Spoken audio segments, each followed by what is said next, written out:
5 মিনিটেই শিখে নিন কিভাবে বাচ্চাদের জন্য সুপার টেস্টি নুডলস রান্না করবেন। তো এখানে আমি 4টা ম্যাগি নুডলস নিয়ে নিয়েছি এবং নুডলসের প্যাকেটগুলো আলাদা করছি আর মশলার প্যাকেটগুলো আলাদা করছি। এবার আমি একটা পাতিল নিয়ে নিলাম, সেই পাতিলের মধ্যে রসুন কুচি দিয়ে দিলাম।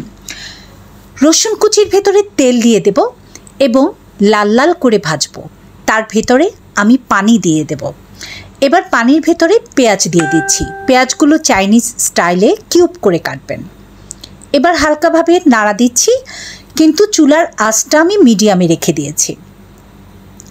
এখন আমি যতটুকু পরিমাণ পানি লাগে ততটুকু পরিমাণ পানি দিয়ে দিচ্ছি। তো প্রথমে আমি 1 মগ পানি দিলাম আর 3টা কাঁচামরিচ দিলাম। কাঁচামরিচগুলো ইচ্ছে করলে আপনারা মাঝখান দিয়ে ফেলে দিতে পারেন, আবার নাও দিতে পারেন। তো এখন আমি লবণ দিয়ে দিলাম আর এই যে নুডলসের মশলাগুলো 4টা প্যাকেটে আমি দিয়ে দিলাম। এবার আমি টমেটো কুচি করে রেখেছিলাম, 2টো টমেটো এখানে দিয়ে দিলাম। এবার খুব ভালোভাবে আমি নাড়ব। এবার এখানে আমি 1 কাপ টমেটো কেচাপ দিয়ে দিয়েছি। আপনারা যে কোনো কোম্পানি টমেটো কেচাপ ইউজ করতে পারেন, কোনো সমস্যা নেই। তো এবার আমি ওই যে টমেটো কেচাপ যেটা দিয়েছি সেটার মানে সেই বাটিটা ধুয়ে পানি দিয়ে দিয়েছি। এবার আমি সয়া সস দিয়ে দিয়েছি 1 টেবিল চামচ আর ফিশ সস দিয়ে দিয়েছি 2 টেবিল চামচ আর এখানে আমি ম্যাগি সস দিয়েছি 1 টেবিল চামচ।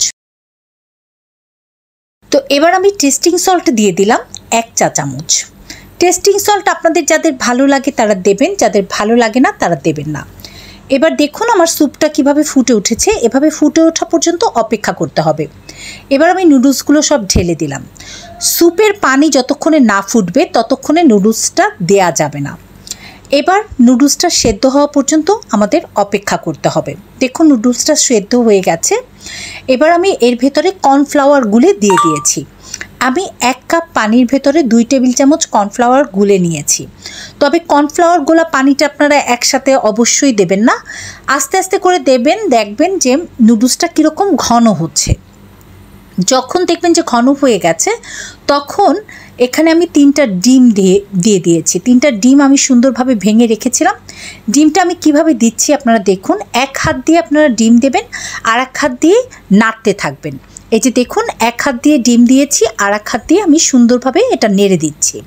তাহলে ডিমটা একদম আমরা যেরকম থাই স্যুপ খাই, থাই স্যুপের মতো না, কর্ন স্যুপের মতো ডিমটা থাকবে। ব্যাস আমার নুডলসটা কিন্তু হয়ে গেছে। কালারটা কত সুন্দর এসেছে। এবার আমি থাই পাতা দিয়ে দিলাম। আমার বাসায় ছাদে থাই পাতা গাছ ছিল। থাই পাতা আপনারা বাজারে কিনতে পাবেন, কোনো সমস্যা নাই।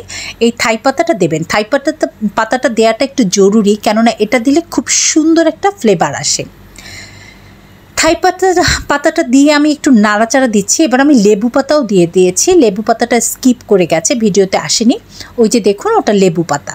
তো এবার আমি ছাদের গাছ থেকে একটা লেবু এনেছিলাম, সেই লেবুটা প্রথমে লেবুর খোসাটা আমি একটু কুড়িয়ে দিচ্ছি, জাস্ট সবুজ অংশটা, সাদা অংশটা যেন না পড়ে। এবার আমি পুরো লেবুর রসটা চিপে দিয়ে দিচ্ছি।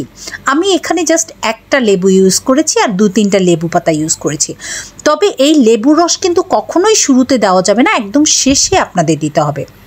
ব্যাস এটা হয়ে গেছে। এখন আমি একটু নাড়লে একটু ঘন হওয়া পর্যন্ত ওয়েট করব। ঘন হলেই জিনিসটা আমার স্যুপটা পুরো রেডি। আমি জাস্ট টেস্ট করছি যে স্যুপটা ঘন হয়েছে কিনা। তো আমার স্যুপটা হয়ে গেছে। এই যে দেখুন কত সুন্দর ঘন হয়েছে। এখন আমি এটা বাটিতে উঠাচ্ছি। ব্যাস এখন সবাই, আমার বাসায় তো পিচ্চিরা থাকে জানেন, আমার ভাগনা ভাগ্নি, ওদেরকে নিয়ে আমরা আজকে এই স্যুপটা খাবো। কি সুন্দর কালার এসেছে, তাই না? তো আজকের এই রেসিপিটা যদি ভালো লাগে অবশ্যই এই মিমি করিম চ্যানেলটা আপনারা সাবস্ক্রাইব করবেন।